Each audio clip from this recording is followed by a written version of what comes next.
Welcome to the Anxiety Coaches Podcast, a relaxing and informative show where we explore anxiety, panic, and PTSD, sharing how you can overcome them for life.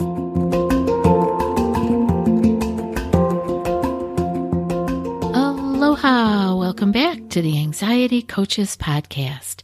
I'm your host and coach, Gina Ryan, and I am so happy to be with you again today as together we can consider the many ways to bring your mind and body back to its natural peace and calm.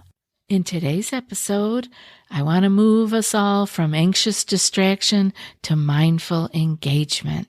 You know, it's not uncommon for any of us to find ourselves here and there drifting through a conversation without truly absorbing the words that were spoken. Or maybe you've had the experience of driving and suddenly realizing you don't remember how you got to where you are.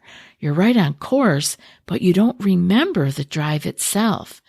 We can easily get caught up in the mind's past or future, regretting or fretting for some of us, but for others, it may be just daydreaming.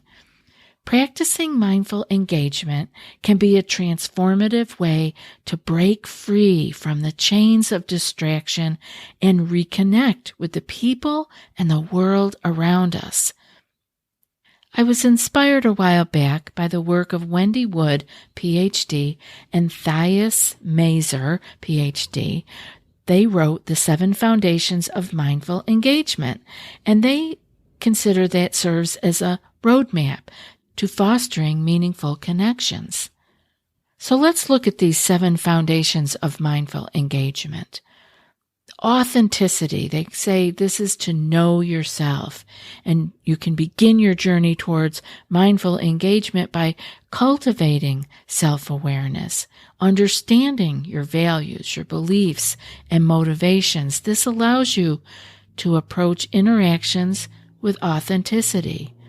Embrace your true self and let genuine connections blossom. Skillful communication. They say, is open and receptive. Communication forms the bedrock of any relationship. Strive to communicate openly and receptively, free from bias or judgment. By being present in conversations, you create space where ideas and emotions can flow without hindrance. Mindfulness, balanced awareness. Achieving mindful engagement involves maintaining a balanced awareness of your thoughts and your emotions. Be present in the moment, fully attuned to the world around you. Mindfulness fosters a deeper connection with your surroundings and the people you encounter. Compassion is the best interests of others. Infuse your interactions with compassion, considering the best interests of others. By empathizing and understanding, you create a supportive environment that encourages growth and connection. Now, they also offer love to cultivate hope. Love in this context is not just romantic, but a force that ushers in hope. Embrace the belief that anything is possible and let love guide your actions toward building meaningful relationships. Equanimity, do no harm. Approach interactions with the principle of equanimity, ensuring that your actions do no harm. Treat all individuals with equal regard, fostering an environment of respect and understanding. Responsibility, shared experiences. Recognize the interconnections of our lives through the lens of responsibility. What happens to one affects all, emphasizing the importance of shared experiences. By acknowledging our collective responsibility, we pave the way for deeper connections. Now, if we were to think about how we could pull some of these things together, how could we have a practical tip for some mindful engagement? Well, if we were engaging with others, we could take the time to notice the people around you, to really notice them. Observe the nuances, such as the color of their eyes, the tone of their voice, and embrace the details that make each person unique. Now, I do want to say one thing here, because I find often people who are anxious may often already notice a lot. They may be very tuned in to the people and the energy around them. So sometimes it's good for them or us to notice the actual physical things, such as the color of someone's eyes or the tone of their voice, rather than the energy, because sometimes that can throw us off. We can feel other people's distress, is what I'm trying to say. Many people who are anxious are highly in tune to energy and the people around them. So notice some of the physical qualities and keep yourself from being taken away with their energy. And if you're somewhere like on the phone where you're not with somebody, you could actually close your eyes and block out distractions, and you could really focus on the conversation and their voice instead of a lot of times when people are on the phone. This happened to me when I would be coaching people on the phone. This is way back when I was doing more health coaching. And I would hear like this funny little sound in the background. And I remember asking this one woman, oh, what is that sound in the background? Because I had a feeling she was not, fully in the conversation. She was not mindfully engaged. And when I asked her what the sound was in the background, just to kind of get an idea of what was going on, maybe she was distracted, needed to take care of something. She told me she was sewing. It was her sewing machine. Now this really kind of was a surprise to me, but she had no idea that sewing and being on the phone at the same time with me was some like splitting her attention, and that she was not fully engaged in our conversation. So that actually was fodder for a good conversation, right? And this was way back before Zoom. So, we were all on our phones, and very easy to be distracted when you have no one around you to tune into. So try that on phone conversations. If you have phone conversations anymore, I know many people don't. I talk to my 90-year-old mother every day. Active listening. You could practice active listening by fully immersing yourself in the words of others. You could resist the urge to formulate your response before they finish speaking. Be present until it's your turn to contribute to the conversation. This is a great place to take that little tiny bit of space and let the other person finish speaking. Now, of course, it depends what kind of conversation it is. Often you may truly be with loved ones where you're having a good time and having, spirited conversation, and you're all jumping in. That's one type of conversation. But if it's something where you could actually do well to let the other people finish first, then you can really learn to practice this. It's a resistance that we have to resist this urge to formulate our response before the other person is finished speaking.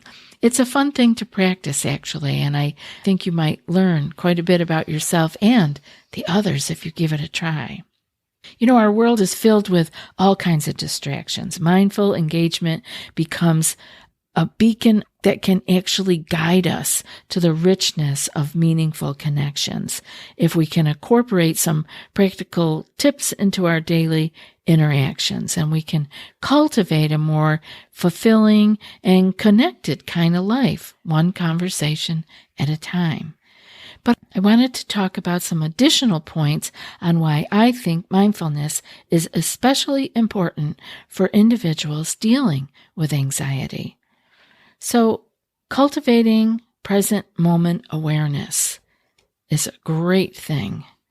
Mindfulness and cultivating this present moment awareness encourages us to focus on the present moment. That's what mindfulness is.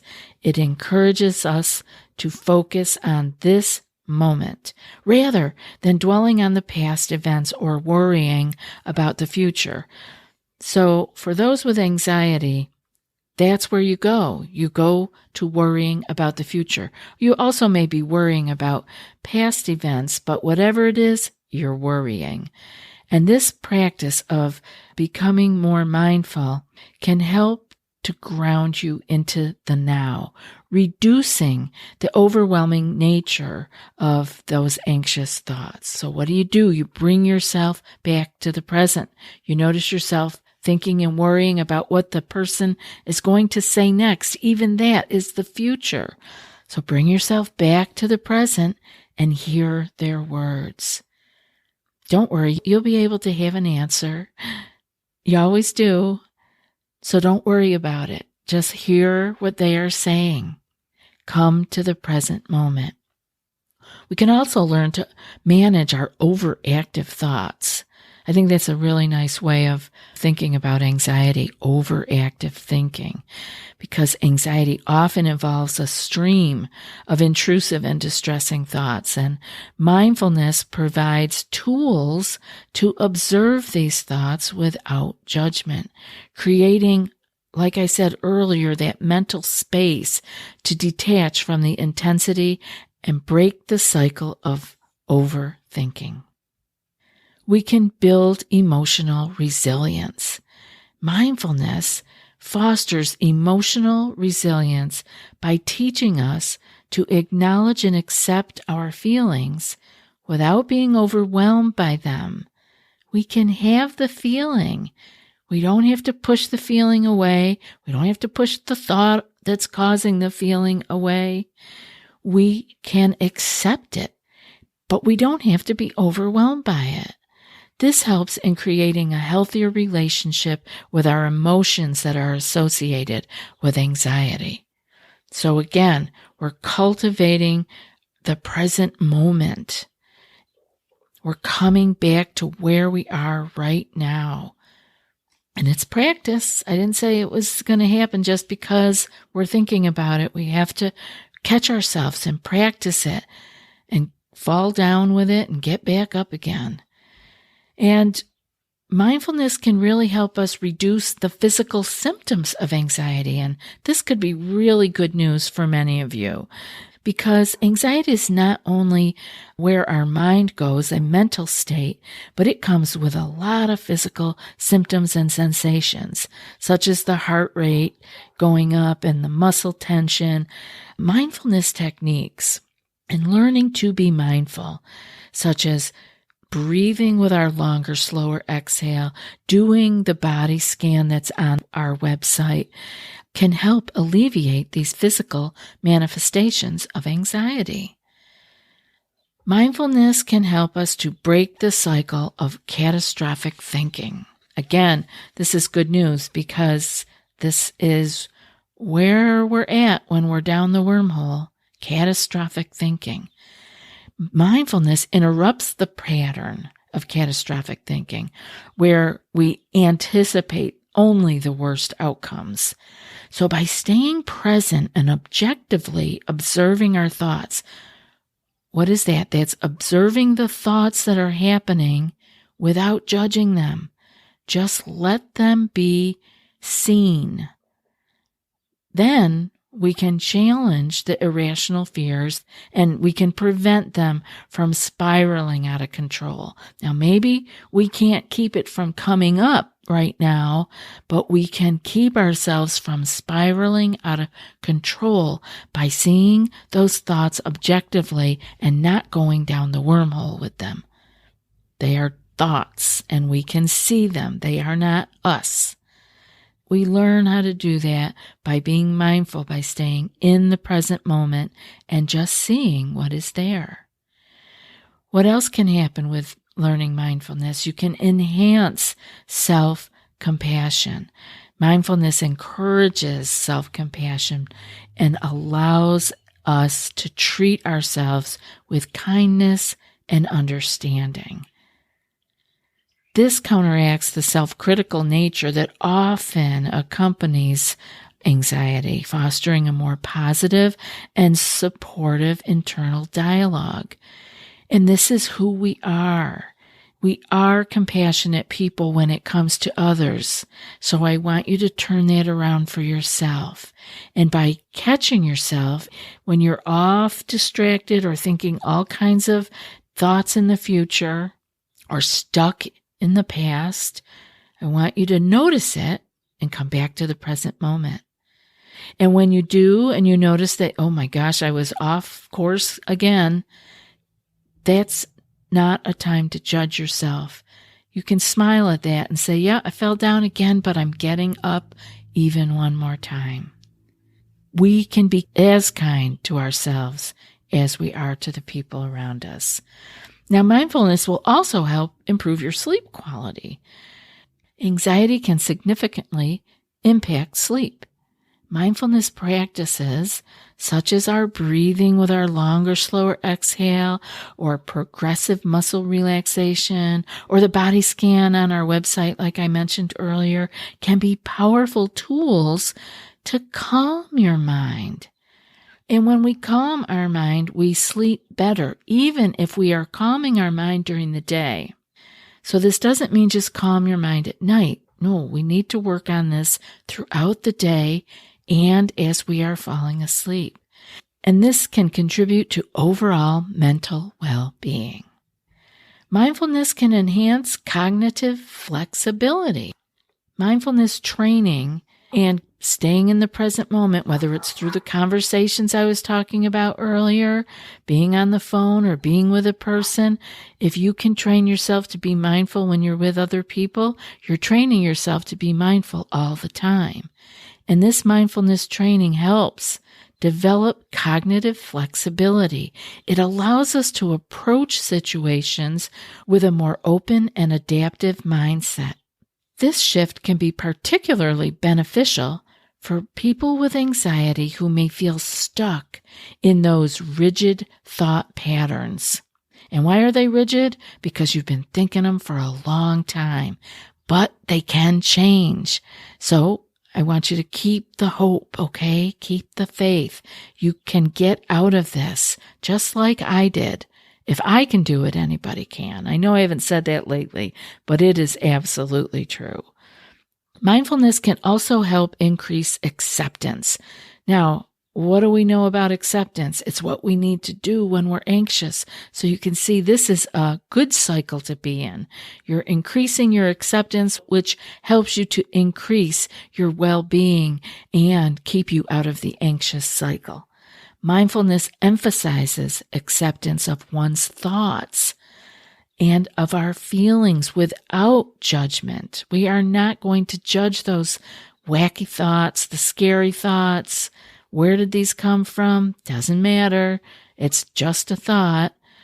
And so when we have anxiety, this acceptance can be liberating, providing a sense of peace and reducing the internal struggle against anxious thoughts. And I know you all can use a little tiny bit more peace and calm in your day.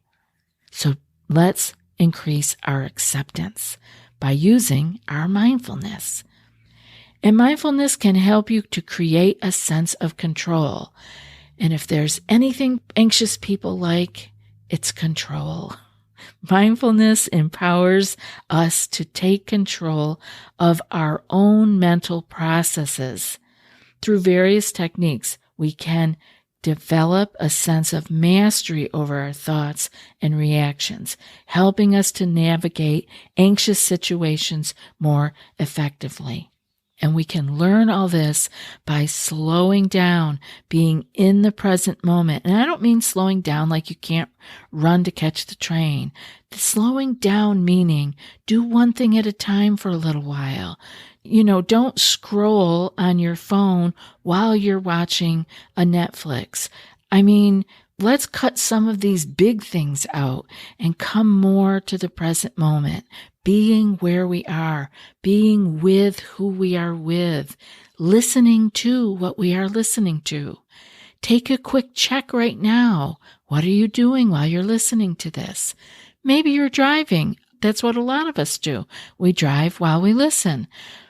That's kind of something that can be done together, but it is still a distraction, so just know that.